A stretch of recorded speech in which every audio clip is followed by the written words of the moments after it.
Significant figures, significant figure, significant figure को हम लोग कैसे डिटरमाइन करते हैं, उसके रूल्स क्या हैं, ठीक है। आज उसके बारे में सीखेंगे कि सिग्निफिकेंट फिगर्स को हम कैसे डिटरमाइन करें, उसके रूल्स क्या है, उसके रूल्स क्या है। तो पहला रूल्स ये है कि जितनी नॉन जीरो डिजिट्स होती हैं, क्या होती हैं, जितनी नॉन जीरो डिजिट्स होती हैं वो सब किस में आते हैं, सिग्निफिकेंट फिगर में आते हैं। ठीक, किस में आते हैं, सिग्निफिकेंट फिगर्स में आते हैं। पहला रूल है, ठीक है, कि all the non zero digits, all the non zero digits are क्या चीज, significant figures. All the non-zero digits are significant figures. For example, जैसे कि हमने बात करा 6.204। अब यहां पर कितने नॉन जीरो डिजिट्स हैं, 1 2 3 4, ठीक है। ये सारी की सारी 3 4, ठीक है, ये सारी के सारी क्या है, नॉन जीरो डिजिट्स हैं। तो 1 2 3 4, तो यहां पर कितने सिग्निफिकेंट फिगर हुए, दैट इज 4 सिग्निफिकेंट फिगर हुए, ठीक है, 4 सिग्निफिकेंट फिगर हुए, 4 सिग्निफिकेंट फिगर्स यहां पर। फॉर एग्जांपल 1.521, यहां भी कितने हैं सिग्निफिकेंट फिगर, तो यहां पर भी हैं आपके 4 सिग्निफिकेंट फिगर, यहां पर है 4 सिग्निफिकेंट फिगर, यहां भी है 4 सिग्निफिकेंट फिगर। हमने कहा 2.31, यहां पर कितने सिग्निफिकेंट फिगर है, यहां पर है आपके पास 3 सिग्निफिकेंट फिगर, यहां पर है 3 सिग्निफिकेंट फिगर। तो जितने भी नॉन जीरो डिजिट्स होते हैं, जितने भी नॉन जीरो डिजिट्स होते हैं वो सब के सब क्या कहे जाते हैं, सिग्निफिकेंट फिगर कहे जाते हैं। क्या कहे जाते हैं, सिग्निफिकेंट फिगर कहे जाते हैं। ठीक, दूसरा रूल्स है अ जीरो, ठीक है, in between the two non zero digits, a zero in between the two non zero digits are significant figure. Zero in between two non zero digits क्या कहेगा, उसको भी किस में लेते हैं, are, that is significant figure, significant figure. For example हमने कहा 6.203, तो यहां कितने सिग्निफिकेंट फिगर हैं, 1 2 3 4, कितने हैं सिग्निफिकेंट फिगर, 4 है, यहां पर है दैट इज 4 सिग्निफिकेंट फिगर, यहां पर है 4 सिग्निफिकेंट फिगर। 3.01, यहां पर कितने significant figure, that is 3 significant figure, यहां पर कितने सिग्निफिकेंट फिगर हैं, 3 सिग्निफिकेंट फिगर है। कितने सिग्निफिकेंट फिगर है, 3 सिग्निफिकेंट फिगर है। हमने कहा 2.01, ये भी कितने सिग्निफिकेंट फिगर, यहां पर भी है आपके 3 सिग्निफिकेंट फिगर, कितने हैं, 3 सिग्निफिकेंट फिगर्स। तीसरा है a zero before the numbers, कोई भी जीरो है और नंबर से पहले है, ठीक है, बिगिनिंग में है, स्टार्टिंग में है, वो जीरो कभी सिग्निफिकेंट नहीं माना जाता है, वो जीरो सिग्निफिकेंट फिगर में नहीं लिया जाता है। तीसरा है कि zero before the non zero digits are not significant figure, उसको हम सिग्निफिकेंट फिगर में नहीं लेंगे, नॉट सिग्निफिकेंट फिगर।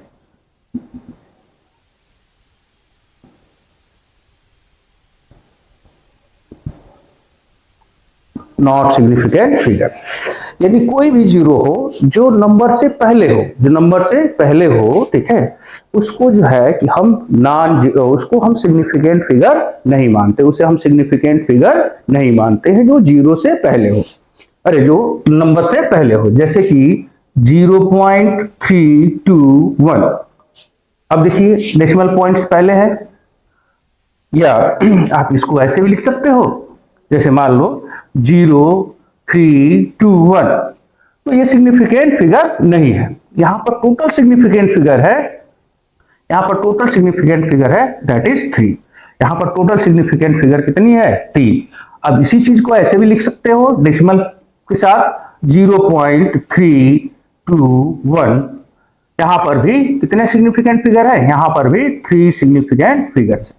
अगर ऐसे लिखा जाए 0.3021 अब देखिए ये जो जीरो है ये बिटवीन द नंबर्स है, ये जो जीरो है बिटवीन द नंबर्स है, तो इसको हम क्या मानेंगे? ये तो सिग्निफिकेंट है लेकिन ये सिग्निफिकेंट नहीं है।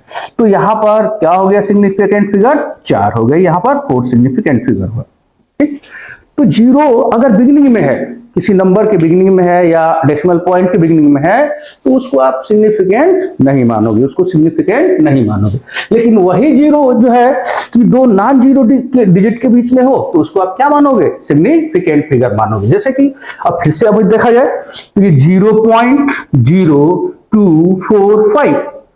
अब ये देखिए इसको भी आप सिग्निफिकेंट नहीं मानोगे और इसको भी आप सिग्निफिकेंट नहीं मानोगे। ठीक है, तो यहां पर टोटल जो सिग्निफिकेंट हुआ 1 2 3, यहां भी आपके पास 3 सिग्निफिकेंट फिगर्स हैं, 3 सिग्निफिकेंट फिगर है, यहां भी आपके पास 3 सिग्निफिकेंट फिगर है। फिर a zero appearing in the middle, ये तो हो गया zero including the decimal point, उसको क्या मानोगे? सिग्निफिकेंट फिगर्स मानोगे। फोर्थ रूल है,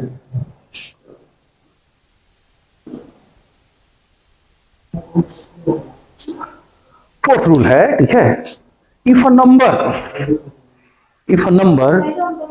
end in zero but this zero are not to the right side of a decimal point, a zero ठीक है, if a number end in zero, if a number end with zero, ठीक है, but this zero are not in right side to the decimal point.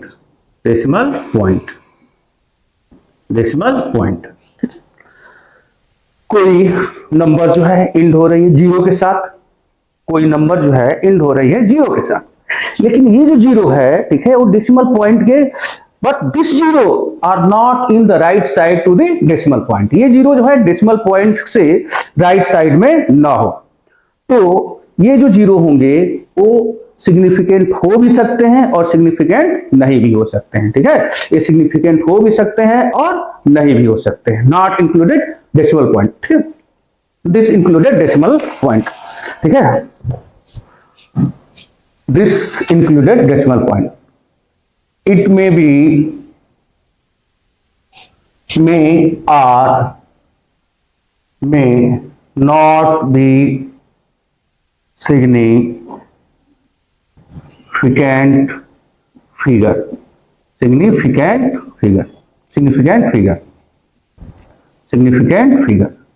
if a number end with zero but this zero are not, ठीक है, in the right side to the decimal point, is significant, may be significant, may not be significant।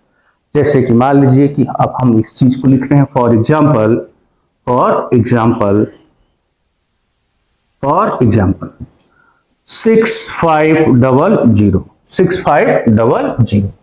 अब यहां पर significant क्या हो सकता है? यहां पे सिग्निफिकेंट 4 भी हो सकता है, यहाँ पर सिग्निफिकेंट 4 भी हो सकता है, यहाँ सिग्निफिकेंट 3 भी हो सकता है, यहाँ सिग्निफिकेंट 2 भी हो सकता है, यहाँ सिग्निफिकेंट 2 भी हो सकता है। आप देखिए 4 में कैसे होगा, जैसे कि हमने इस चीज को लिखा, 6500, तो यहाँ पर सिग्निफिकेंट कितने हैं, 4 हैं। इसी चीज को हमने लिखा 65 इंटू 10⁻², तो यहाँ सिग्निफिकेंट कितने हो गए, 2 हो गए। कितने हो गए, 2 हो गए। यहाँ पर हमने लिखा 6.5 इंटू 10⁻3, यहाँ सिग्निफिकेंट कितना हो गया, 1 हो गया। यहाँ सिग्निफिकेंट कितना हो गया, 1 हो गया। 2 और 3 और 4 कुछ भी हो सकता है। तो this is all about of the significant figure. ये टोटल जो है कि सिग्निफिकेंट फिगर्स के बारे में है। अब हम डिस्कस करेंगे law of chemical combination. Law of chemical combination, law of chemical combination, law of chemical combination. ये केमिकल कॉम्बिनेशन के नियम क्या हैं, कोई भी एलिमेंट किस ढंग से, किस रूप में, किस रेशियो में, किस अमाउंट में एक दूसरे के साथ रिएक्ट होते हैं, उन चीजों को सीखना हमको इसके according. Law of chemical combination, इसमें सबसे पहला है law of mass conservation, law of mass conservation. ये बहुत इंपॉर्टेंट चीज है। कहा जाता है कि mass can not be created, mass can not be destroyed, but mass can be change into energy and energy is the change into the mass according to Einstein, according to Einstein.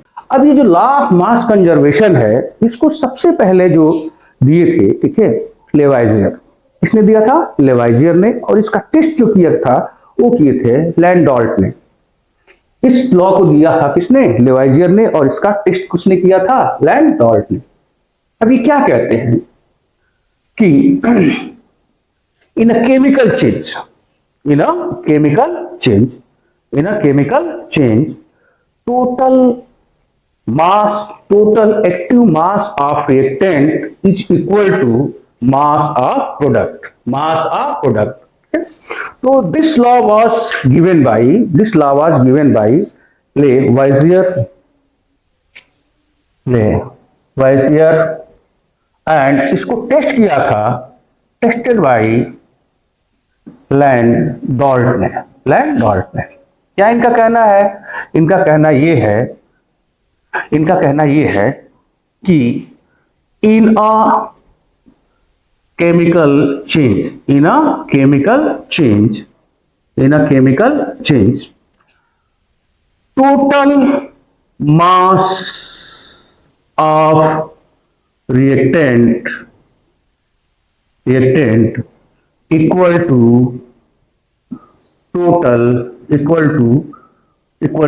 Total mass of product, equal to total mass of product।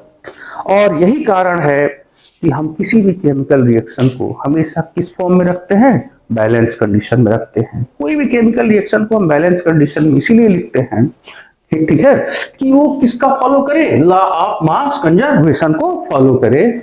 है क्या कहता है कि किसी भी chemical change में जो total mass of reactant होगा वो किसके बराबर होना चाहिए, टोटल मास ऑफ प्रोडक्ट के बराबर होना चाहिए। जैसे कि अगर हम कोई एग्जांपल लें, फॉर एग्जांपल के तौर पे अगर हम लेते हैं, जैसे कि हमने लिया that is H2 plus Cl2 gives out the, ये बनाया 2HCl। अब चलिए इसका हम मास लेते हैं। एक हाइड्रोजन का एटॉमिक मास होता है 1, तो 2 हाइड्रोजन का एटॉमिक मास हो जाएगा 2। ओके, एक क्लोरीन का एटॉमिक मास होता है 31.5, तो 2 का हो जाएगा कितना, 71। अब देखें कि क्या ये chemical law of mass of conservation को फॉलो कर रहा है कि नहीं कर रहा है। तो अगर हम इसको जोड़ें, ठीक है, तो ये कितना आ जाएगा रिएक्टेंट का total mass of reactant, total mass of reactant हो गया, ये हो गया 73। कितना हो गया 73 हो गया। अब यहां पर देखें दो मॉलिक्यूल बने हैं किसके, HCl के। तो एक हाइड्रोजन का मास हो गया एक क्लोरीन का मास हो गया 35.5। ये टोटल कितना हो गया, ये हो गया 2 मल्टीप्लाई बाई 36.5, मल्टीप्लाई करेंगे कितना आएगा 0, ओके, और 3 और 7 कितना गया 73 आ गया। यानी यहां पर ये जो रिएक्शन है ये फॉलो कर रही है किसको, ये फॉलो कर रही है किसको, लॉ ऑफ मास कंजर्वेशन को, लॉ ऑफ मास कंजर्वेशन को ये रिएक्शन फॉलो कर रही है, लॉ ऑफ मास कंजर्वेशन को। दूसरा अगर हम एग्जांपल लें, कंसीडर दिस, अब एक क्वेश्चन है, कहा जा रहा है कि 5.2 ग्राम CaCO3 कैल्शियम कार्बोनेट को हीट किया जा रहा है। इसको हीट किया जा रहा है, कैल्शियम कार्बोनेट को हीट किया जा रहा है, जिसके द्वारा हमारा क्या बनना है, ठीक है, हमारा बनना है आपका 1.9 ग्राम। अगर आप इसको हीट करेंगे, ठीक है, तो क्या मिलेगा, पहले तो इस रिएक्शन को देखें। ये जो रिएक्शन है CaCO3, इसको अगर आप हीट करते हो, अगर आप इसको क्या कर रहे हो, हीट कर रहे हो, तो ये बनना है कैल्शियम ऑक्साइड और कार्बन डाइऑक्साइड, ठीक है, कैल्शियम ऑक्साइड और कार्बन डाइऑक्साइड। क्वेश्चन ये कर रहे हैं कि इसको जो हीट किया जा रहा है वो हीट किया जा रहा है 5.2 ग्राम कैल्शियम कार्बोनेट को, जिसके द्वारा, ठीक है, 1.98 ग्राम क्या बन रहा है, कार्बन डाइऑक्साइड। कितना बन रहा है 1.98 ग्राम कार्बन डाइऑक्साइड, और जो कैल्शियम ऑक्साइड का रेजिड्यू है वो है 3.2 ग्राम। क्या ये reaction law of mass conservation को फॉलो कर रही है कि नहीं कर रही है? तो आइए जरा देखें, टोटल हमारा कैल्शियम कार्बोनेट है कितना 5.2 ग्राम, और कैल्शियम ऑक्साइड का रेजिड्यू है 3.2 ग्राम, कार्बन डाइऑक्साइड का रेजिड्यू है 1.98 ग्राम। तो हमारा ये law of conservation of mass तभी फॉलो करेगा, ठीक है, जब जितना अमाउंट कैल्शियम कार्बोनेट का है उतना ही अमाउंट किसका आना चाहिए, ठीक है, कैल्शियम ऑक्साइड और कार्बन डाइऑक्साइड का। देखे क्या उतना आ रहा है, तो ये 3.2 एंड 1.98, ये हो गया कितना 8, ये हो गया 9, 11, और ये हो गया 3, 4, 5, ये आ रहा है कितना 5.18 ग्राम आ रहा है, और ये कितना आपने लिया है 5.2 ग्राम लिया है। लगभग कितने का डिफरेंस आ रहा है 0.02 ग्राम का। तो ये 0.02 ग्राम जो होता है, ठीक है, ये क्या हो सकता है, ये एरर हो सकता है किसमें, एक्सपेरिमेंट में। एरर हो सकता है किसमें, एक्सपेरिमेंट में। यहां पर जो डिफरेंस आ रहा है, कितने का डिफरेंस आ रहा है, ये डिफरेंस आ रहा है आपका 0.02 ग्राम का। तो एक फॉलो तो कर रहा है, लेकिन ये एरर हो सकता है किसका, एक्सपेरिमेंट का। एक किसका एरर हो सकता है, एक्सपेरिमेंट का एरर हो सकता है। तो ये law of conservation of mass को फॉलो तो कर रहा है, लेकिन इसमें कितने का एरर आ रहा है 0.02 ग्राम का। ओके, तो ये रहा law of conservation of mass.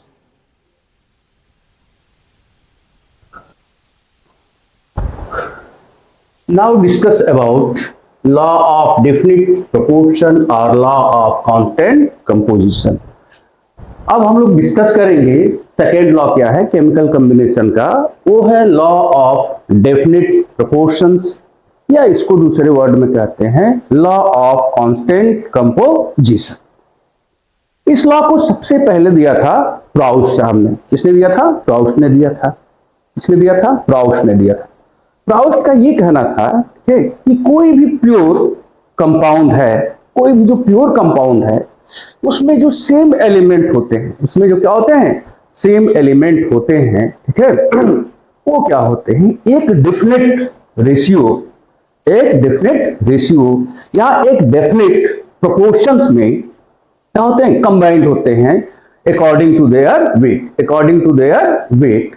चाहे वो कंपाउंड कहीं किसी सोर्स से मिला हो, चाहे आप उसको कहां से बनाए हो, किसी लैब में बनाए हो। तो ये है हमारा लॉ ऑफ डेफिनिट प्रोपोर्शन और लॉ ऑफ कांस्टेंट कंपोजिशन। फिर से सुन लीजिए, ठीक है। क्या कहते हैं कि इस लॉ को सबसे पहले प्राउस्ट ने दिया था। उनका ये कहना था कि कोई भी प्योर कंपाउंड्स है जो इसमें एलिमेंट्स हैं वो हमेशा कंबाइंड होते हैं एक डेफिनिट प्रोपोर्शंस में, किसके अकॉर्डिंग, बाय देयर वेट। चाहे वो किसी सोर्स से मिले हो, चाहे किसी कहां से प्राप्त हो, चाहे उसको आपने कहां पर बनाया हो, लैब में बनाया हो। तो इनका कहना है, ठीक है, गिवन बाय, इस लॉ को दिए थे किसने, given by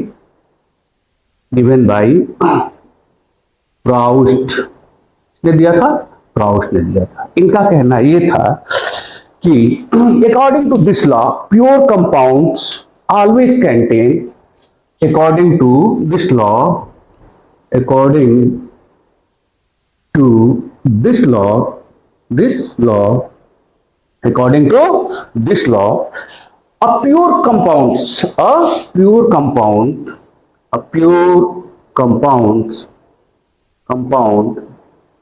contain always contain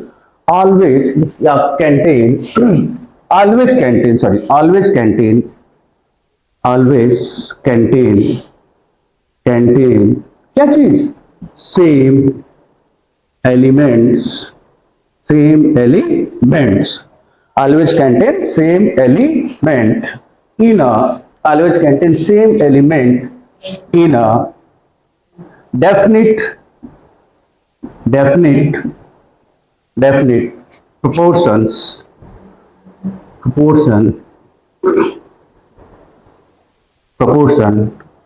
ठीक है, always contain same in a definite proportion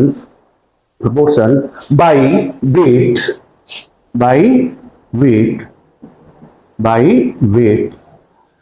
According to this law, a pure compound contain always in a definite proportion by weight,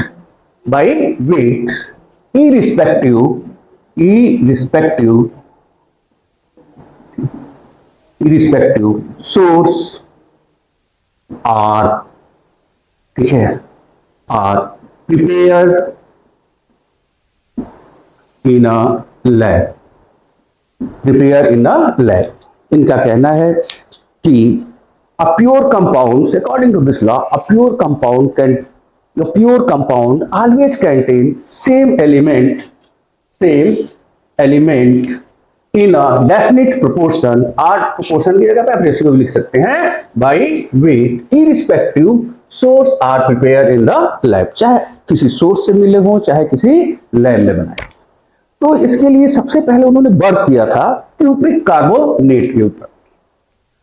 सबसे पहले इन्होंने वर्क किया था किसके ऊपर, क्यूप्रिक कार्बोनेट के ऊपर। उसके चाहे उसके दो चीज थे, एक तो नेचुरली अकरिंग था, नेचर में था, और दूसरा लैब में प्रिपेयर किया गया था। तो जो उसमें जो कॉपर था, ठीक है, उसका जो परसेंटेज था वो था 51.35%, जो कार्बन था वो था 39.91%, और जो ऑक्सीजन, जो रिमेन बची ऑक्सीजन, उसकी परसेंटेज थी 9.74। अब इन्होंने क्या किया था, ठीक है,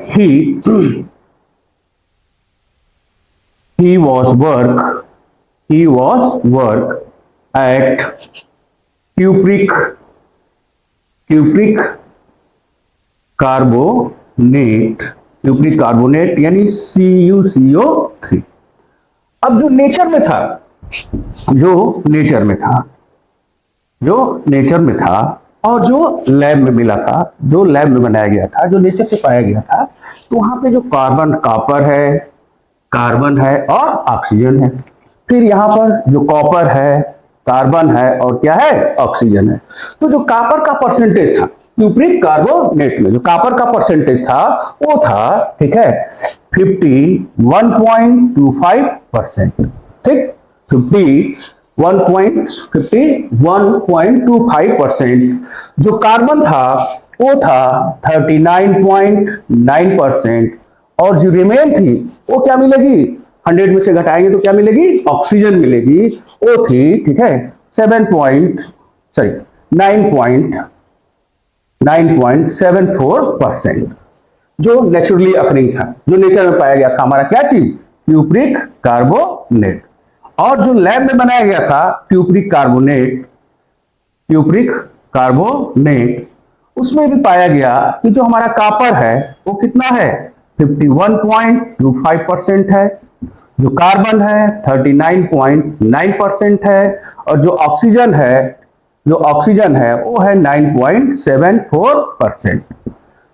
तो ये है लॉ ऑफ डेफिनिट प्रोपोर्शन और लॉ ऑफ कांस्टेंट कंपोजिशन। किसने दिया था भाई, इसको दिया था किसने, प्राउड साहब ने दिया था। According to this law, a pure compound always contain same element in a definite proportion by weight, irrespective source are prepared in the lab। चाहे आप किसी सोर्स से उसको प्राप्त किए हो और चाहे किसी लैब में उसको बनाए। इसके लिए वो वर्क किए थे, ठीक है, क्यूप्रिक कार्बोनेट के सैंपल थे। तो ये दो चीजों में पाया गया, एक नेचर से जो मिला, उसमें जब जांच की गई तो कॉपर का परसेंटेज कितना था अभी, 51.25%। जो कार्बन का परसेंटेज था वो कितना था, 39.9%। जो ऑक्सीजन का परसेंटेज था वो कितना था, 9.74%। और जो कॉपर का परसेंटेज था, जो लैब में बनाया गया था, जिसको लैब में प्रिपेयर किया गया था, उसमें जो कॉपर का परसेंटेज था वो था 51.25%। जो कार्बन का परसेंटेज था वो था 39.9%, और जो हमारी ऑक्सीजन का परसेंटेज था, ठीक है, 9.74%। इन दोनों, चाहे वो नेचर में था हमारा क्यूप्रिक कार्बोनेट, और चाहे लैब से जो बनाया गया था, उसमें जो भी हमारे एलिमेंट थे, कॉपर था, कार्बन था, ऑक्सीजन था, ठीक है, दोनों में सेम परसेंटेज मिले थे, ठीक है, प्राउड के अकॉर्डिंग।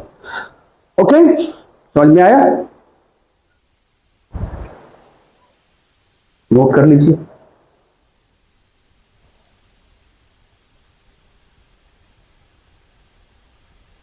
ओके, अब इसमें हम लोग कुछ एग्जाम्पल की बात करेंगे। किसकी बात करेंगे, एग्जाम्पल की बात करेंगे।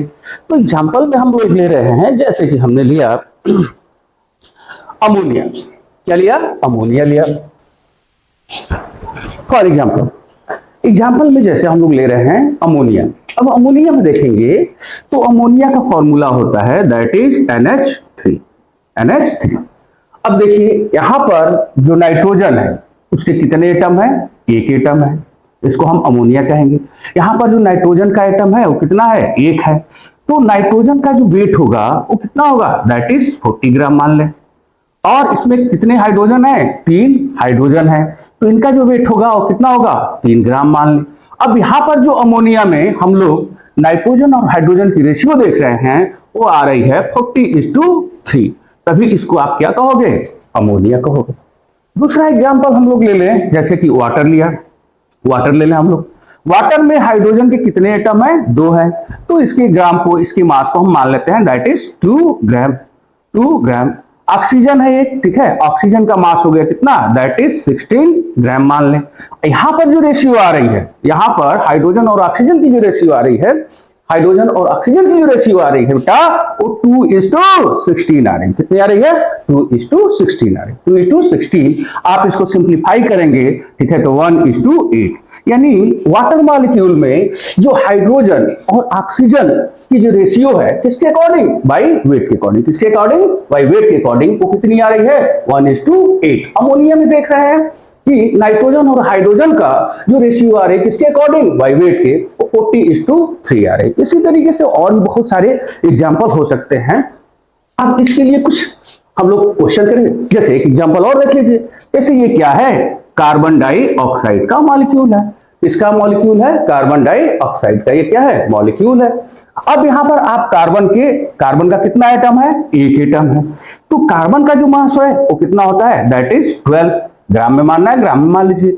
और ऑक्सीजन का कितने एटम है, 2 है, तो ये कितना हो गया, 16 32 2। अब यहां पर सिंप्लीफाई कर सकते हैं। अब सिंप्लीफाई हमको ऐसे करना है कि कोई फ्रैक्शन में वैल्यू ना आए, पूरी पूरी वैल्यू आए, कोई फ्रैक्शन में वैल्यू नहीं आनी चाहिए, हमेशा क्या आनी चाहिए, अ होल नंबर आनी चाहिए। अब इसको हम लोग काटें 4 से, ये हो गया 3 और ये हो गया 8। यानी कार्बन डाइऑक्साइड में जो कार्बन और ऑक्सीजन की जो रेशियो है किसके अकॉर्डिंग, बाय वेट के अकॉर्डिंग, किसके अकॉर्डिंग, बाय वेट के अकॉर्डिंग, वो कितनी है, 3:8 है। कितनी है, 3:8 है, किसके अकॉर्डिंग, बाय वेट के अकॉर्डिंग। अब यही हमारा एक कार्बन मोनो हो, कार्बन मोनो ऑक्साइड, इसको क्या कहेंगे, कार्बन मोनो ऑक्साइड। तो यहां पर जो दिख रहे हैं कार्बन, कार्बन का ठीक है मास हम कितना ले लें, 12 ग्राम भी मान सकते हैं। ऑक्सीजन कितना हो गया, दैट इज 16। तो यहाँ कार्बन मोनो में अगर हम देखें तो 3:4 की रेशियो आ रही है। तो यहाँ पर कार्बन मोनो ऑक्साइड में जो कार्बन और ऑक्सीजन की जो रेशियो है किसके अकॉर्डिंग, बाय वेट के अकॉर्डिंग, वो कितनी आ रही है, कितनी आ रही है बेटा, 4 आ रही है, 3:4 आ रही है। तो यहाँ पर वही बात कही जा रही है कि कोई भी प्योर कंपाउंड है उसमें जो भी एलिमेंट होते हैं, जो भी एलिमेंट होते हैं वो हमेशा ठीक है, ऑलवेज ठीक है, एक डेफिनिट प्रोपोर्शंस में पाए जाते हैं। किसके according, according to by weight, किसके according, according to by weight के अकॉर्डिंग पाए जाते हैं। अब एक क्वेश्चन है ये कि ammonia contain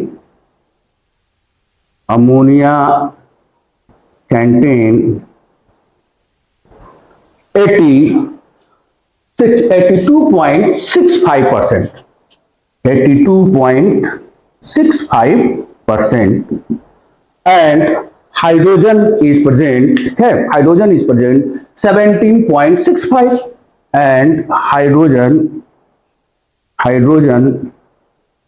is present 17.65%।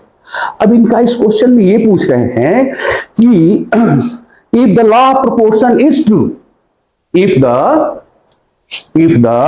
Current, if the law of constant proportion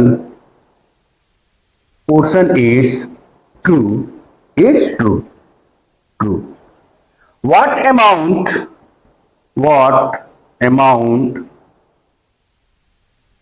of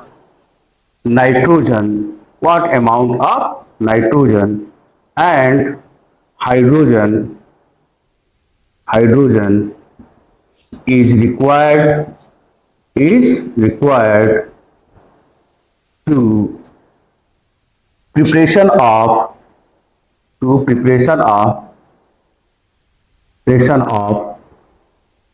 10 gram of ammonia, 10 gram of ammonia.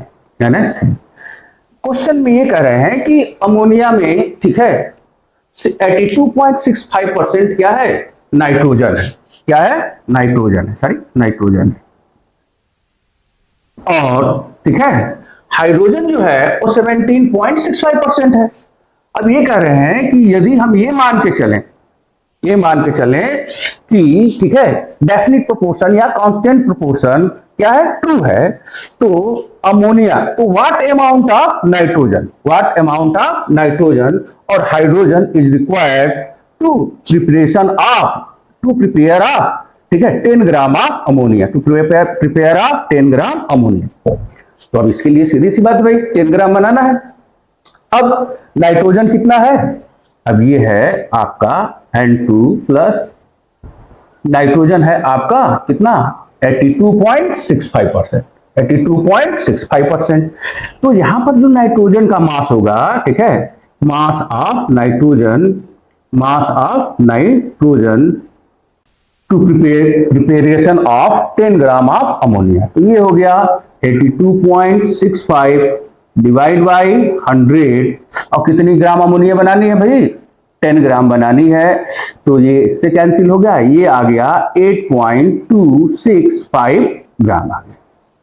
यानी 10 ग्राम अमोनिया बनाने के लिए कब, जब अमोनिया में 82.65% नाइट्रोजन हो और 17.65% क्या हो, हाइड्रोजन हो। तो 10 ग्राम अमोनिया बनाने के लिए यहां पर जो नाइट्रोजन की रिक्वायरमेंट होगी वो कितनी हो गई? 8.265। तब ये होगा जब ये कांस्टेंट प्रोपोर्शन का नियम का क्या कर रहा है? फॉलो कर रहा है। या अब इसी तरीके से मास ऑफ हाइड्रोजन निकाल लीजिए, कितना परसेंट है? ठीक है, 17.65% है। और डिवाइड बाई 100, कितनी ग्राम अमोनिया बनानी है? 10 ग्राम। तो ये हो गया, और यहां पर जो अमाउंट आई वो कितनी आ गई? 1.765 ग्राम आ गई। 1.765 ग्राम आ गई। नेक्स्ट क्वेश्चन है, कह रहे हैं कि 5.0, next question, 5.04 gram of lead is directly combined with 0.7 gram, 0.78 gram of oxygen to form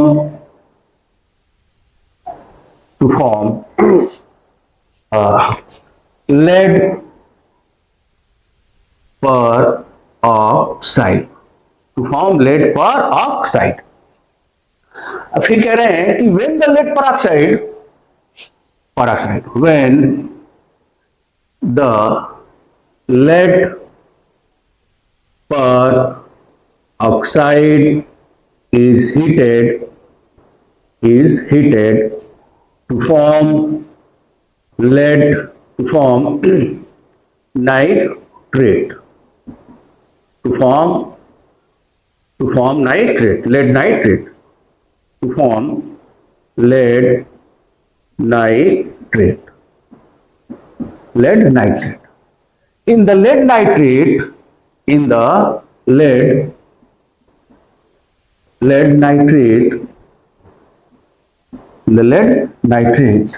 oxygen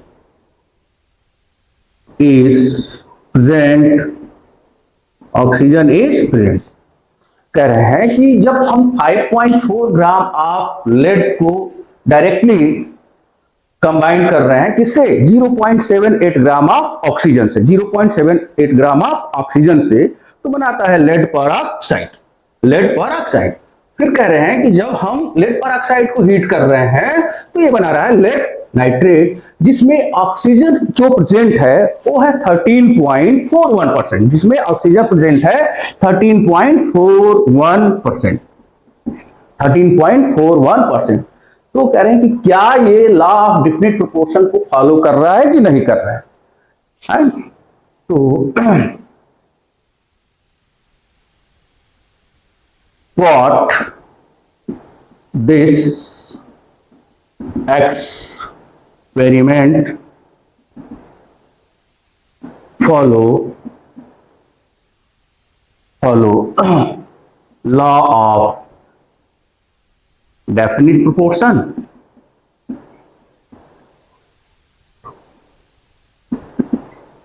इनका कहना है कि क्या ये डेफिनेट प्रोपोर्शंस के लॉ को फॉलो कर रहा है कि नहीं कर रहा है। इससे क्वेश्चन देखिए, 5.04 gram of lead is directly combined with 0.78 gram of oxygen to form lead peroxide. वो क्या बना रहा है? लेड पेरोक्साइड बना रहा है। जब लेड पेरोक्साइड को आप क्या कर रहे हो? हीट कर रहे हो, तो बना रहा है लेड नाइट्रेट। ठीक है, अब इस लेड नाइट्रेट में जो ऑक्सीजन की अमाउंट है वो है 13.41%। जो ऑक्सीजन की अमाउंट है वो कितनी है?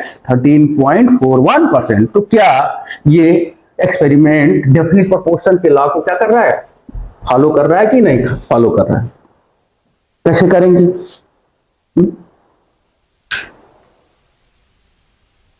अब देखिए इसका सॉल्यूशन क्या है।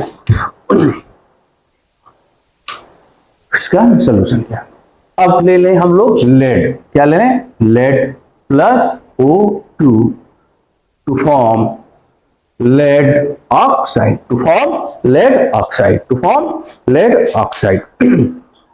अब इसमें क्या है?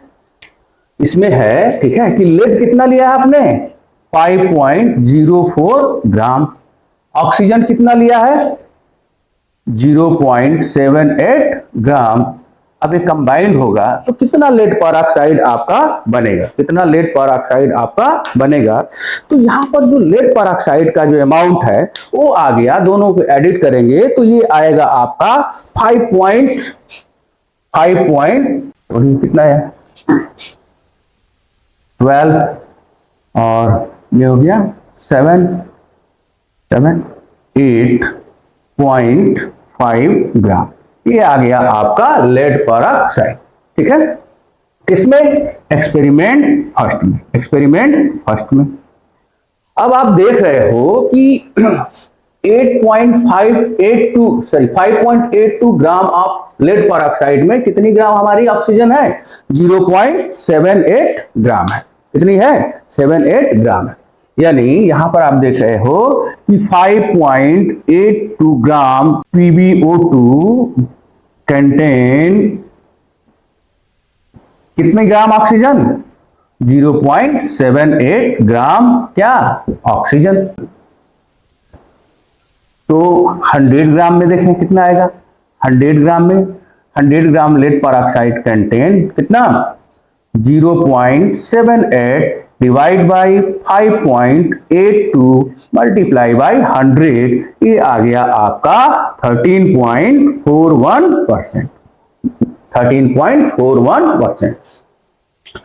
अब एक्सपेरिमेंट सेकेंड में देखें, एक्सपेरिमेंट सेकेंड में देखें, एक्सपेरिमेंट सेकेंड में देखें।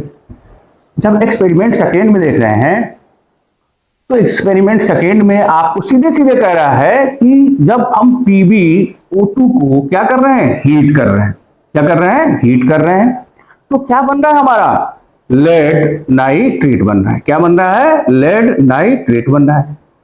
अब इस लेड नाइट्रेट में जो ऑक्सीजन की अमाउंट है वो कितनी है 13.41% है।